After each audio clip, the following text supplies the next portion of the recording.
Baik teman-teman, jadi di video kali ini saya akan membahas mengenai insertion sort, yang spesifiknya membahas di bahasa pemrograman PHP. Jadi saya akan menjelaskan menggunakan flowchart yang dengan harapan teman-teman bisa lebih paham mengenai kode yang ada di sini. Jadi bentuknya seperti ini, kemudian flowchartnya bentuknya seperti ini. Saya menggunakan code to flow. Nah, kemudian kita coba saya coba jelaskan step by step. Jadi yang pertama kita siapkan angka. Sini saya pakai 3, kemudian 0, kemudian 5, lalu minus 1. Nah, jadi di langkah pertama kita siapkan angka, kemudian kita bentuk menjadi array atau seperti barisan. Jadi di sini saya ibaratkan seperti balok kayu. Jadi ada 4 balok kayu yang value-nya atau nilainya 3, 0, 5, minus 1. Nah, dari 4 balok kayu ini kita kasih indeks atau semacam petunjuk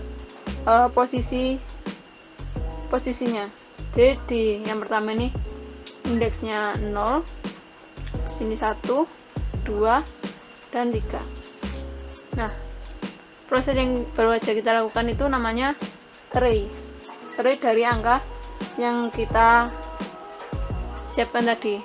Nah, kalau misalnya angkanya cuma 1 kan nggak bisa kalau misalnya angkanya cuma 1 kan indeksnya cuma ada 0 ya. Nah, kalau cuma ada 0 berarti dia operasinya bakal berhenti di situ, jadinya nggak akan dilanjutkan. Kemudian kalau misalnya ada lebih dari 1, kita bisa lanjut ke step selanjutnya di sini, kode ini. Nah, di kode ini tuh kita di kode selanjutnya di 2 ini kita bakal milih salah satu buat diurutkan.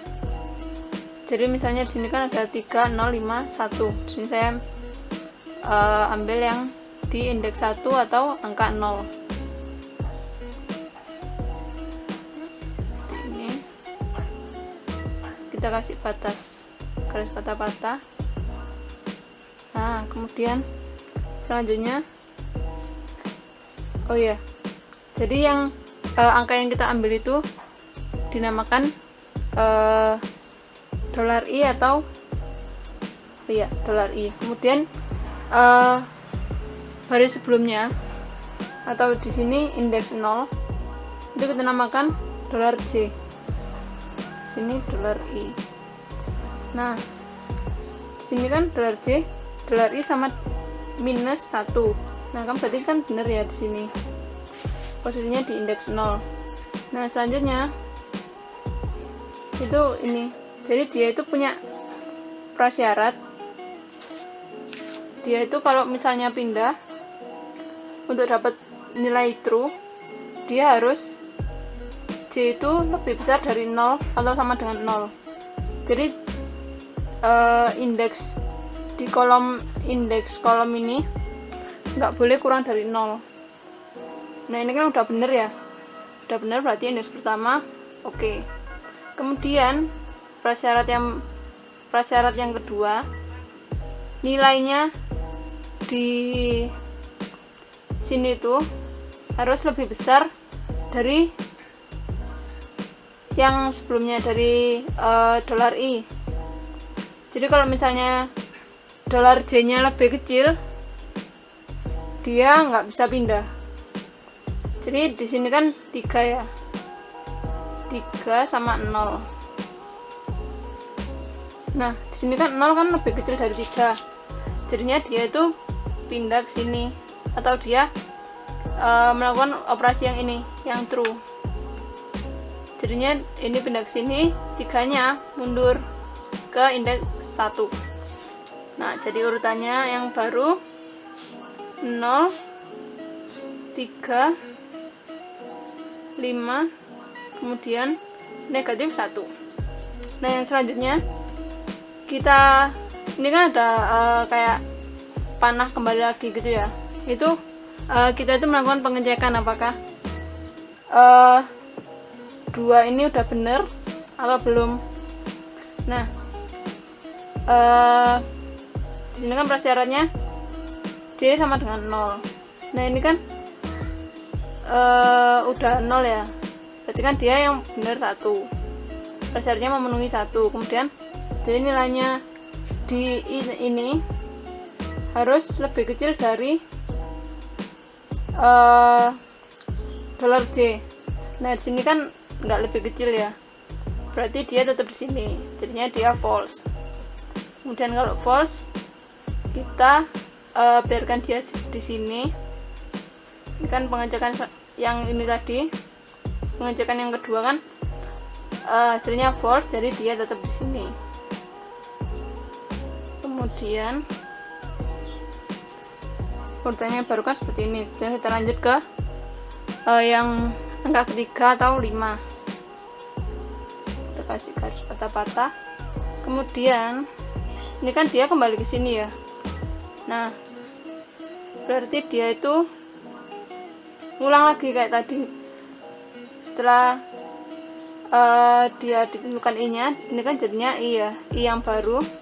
Ini dolar $J yang baru, J yang baru. Kemudian kita cek apakah J-nya itu berada di posisi 0 atau lebih dari 0. Ya, berarti prasyarat 1 cocok, benar. Kemudian prasyarat 2, apakah value di dolar ini lebih kecil daripada dolar J? Salah kan ya, berarti kalau salah dia bakal tetap sini. Kemudian hasilnya berarti 5 negatif 1, 0 kayak gini ya, yang baru. Berarti dia tetap. Kemudian operasi yang selanjutnya kan di sini 0, 3, 5, kemudian negatif 1 di sini. Nah, kemudian ini kan jadi I yang baru, dan ini jadi J. Nah,